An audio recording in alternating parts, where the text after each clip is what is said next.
예수 사랑하심을 거룩하신 말일세.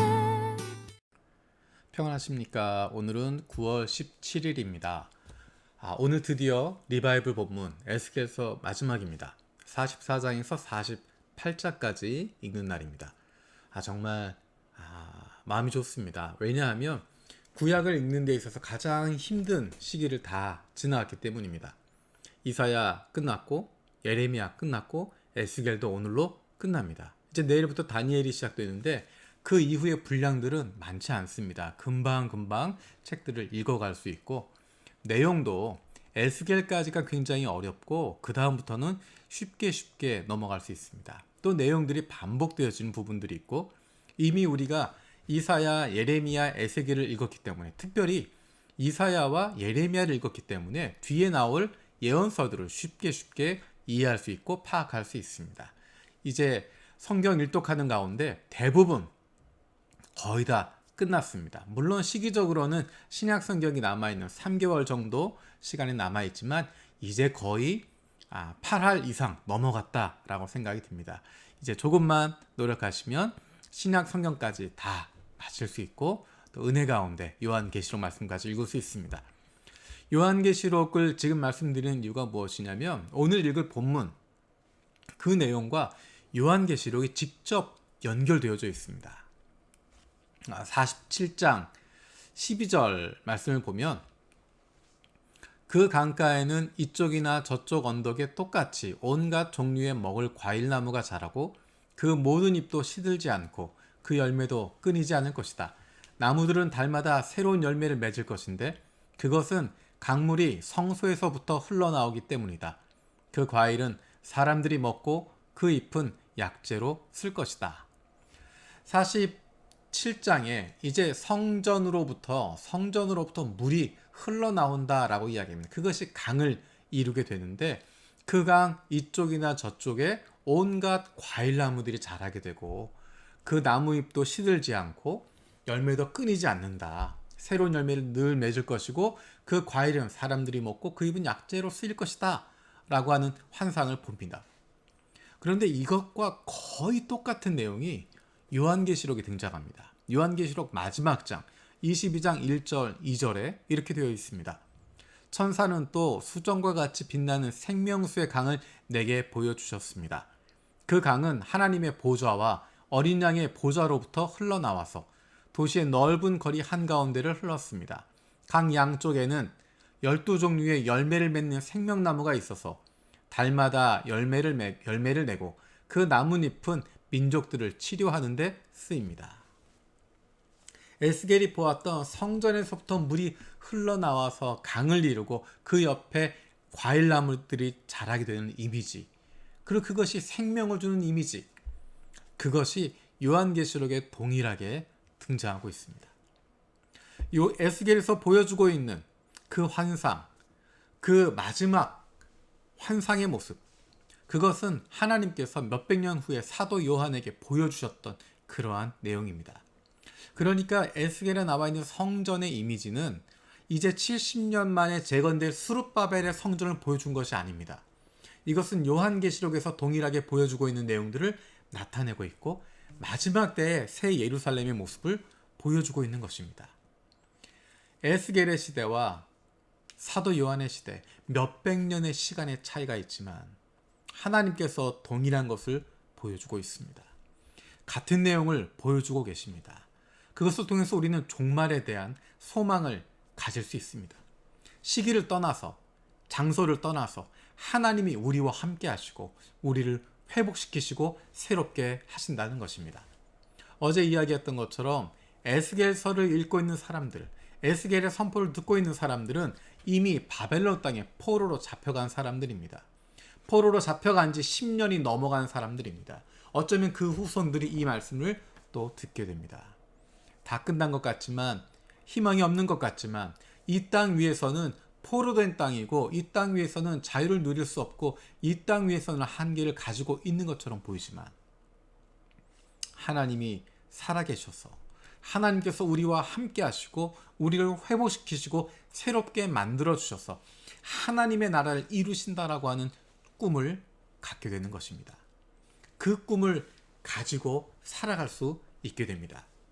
비록 바벨론에서 포로로 살아가지만 그곳에서 집을 짓고 그곳에서 자녀를 낳고 그 자녀들이 자녀를 낳게 되어지는 대를 이어 살아가게 되지만 그들 마음 가운데 품는 꿈은 하나님께서 지금 여기에 우리와 함께 하시고 하나님께서 우리를 회복시키셔서 하나님의 나라로 하나님의 그 도성으로 우리를 인도하실 것이라고 하는 그 소망을 가지고 하루하루 살아가게 되었던 것입니다. 에스겔서 맨 마지막 장 마지막 절 48장 35절에 이렇게 말씀합니다. 이렇게 그 둘레가 18,000자이다. 이 성읍의 이름이 이제부터는 여호와 샴마라고 불릴 것이다. 여호와 샴마 또는 아도나이 샴마라고 부릅니다. 주님께서 거기에 계신다. 여호와께서 거기에 계시다 라는 뜻입니다. 그 성이 중요한 이유가 무엇인가? 그것은 여호와께서 함께 하시는 성읍이기 때문입니다. 그것이 바로 하나님의 나라입니다. 그것이 바로 요한계시록에서 보여주고 있는 하나님 나라에 대한 소망을 보여주는 것입니다. 요한계시록에 나타난 새 예루살렘이 바로 그 성읍입니다. 그 성읍은 하나님이 함께 하시는 곳입니다. 주님이 함께 계시는 곳입니다. 그 성읍이 커서가 아니라 그 성읍이 능력이 있어서가 아니라 하나님께서 함께 하시기 때문에 그 성읍이 아름다운 것이고 소중한 것이고 우리가 희망을 갖게 되어지는 것입니다. 그런데 그 하나님이 어디에 계십니까? 그 하나님은 저 멀리 계신 분이 아니라 오늘 우리와 함께하고 계십니다. 내가 있는 어느 곳에나 그 하나님께서 함께하고 계십니다. 우리가 그것을 말로 많이 했지만 이제 코로나 상황이 되면서 그것을 절감하게 됩니다. 교회 건물에 모일 수 없는 상황이 되면서 교인들과의 만남이 어려운 상황이 되면서 오히려 여호와 삼마 우리의 삶의 모든 곳에 계시는 그 하나님을 경험할 수 있게 되는 것입니다.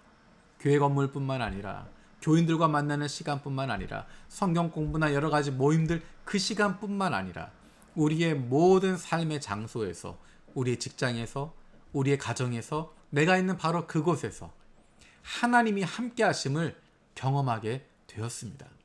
왜냐하면 우리 마음 가운데 간절함이 있기 때문입니다.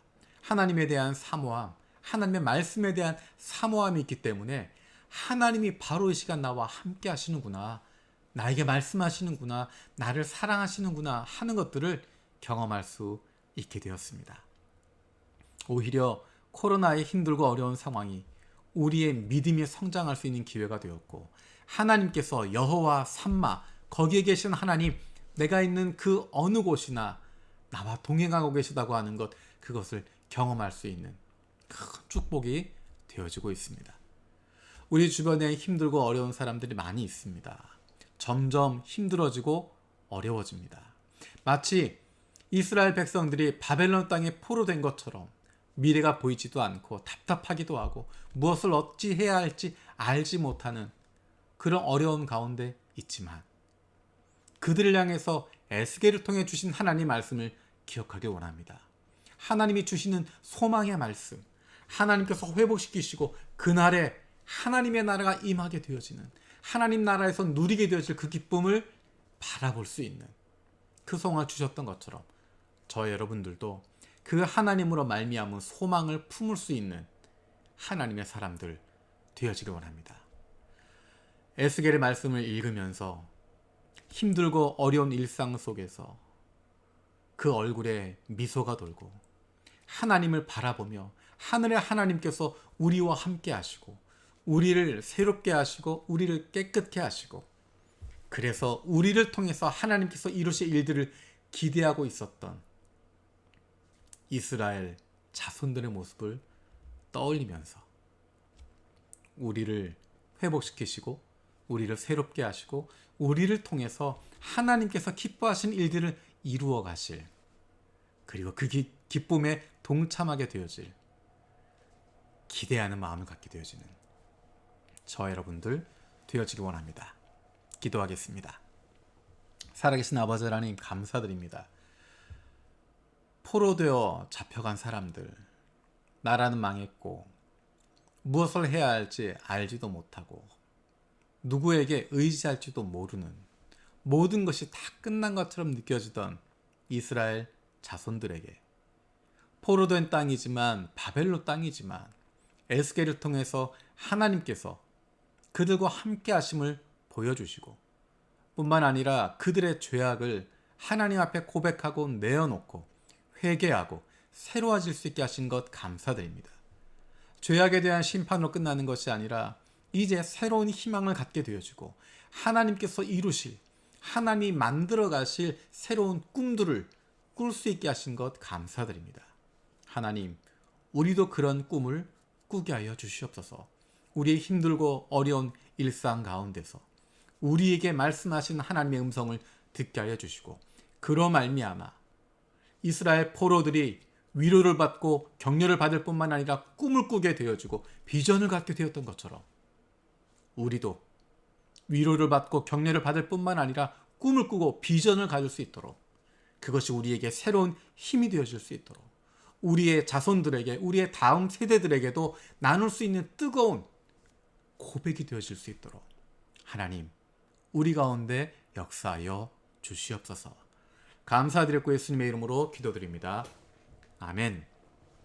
오늘도 3가지 기도 제목 가지고 함께 기도하길 원합니다. 우리가 교회 건물에서 함께 모이지 못하지만 각자의 삶의 자리에서 날마다 함께 하시는 하나님의 큰 은혜를 경험하게 하여 주시옵소서. 2번째로 일본인 중심 분립 개척을 통해서 영혼 구원에서 좋은 그리스도인을 세워가는 하나님이 기뻐하시는 교회가 세워지게 하여 주시옵소서.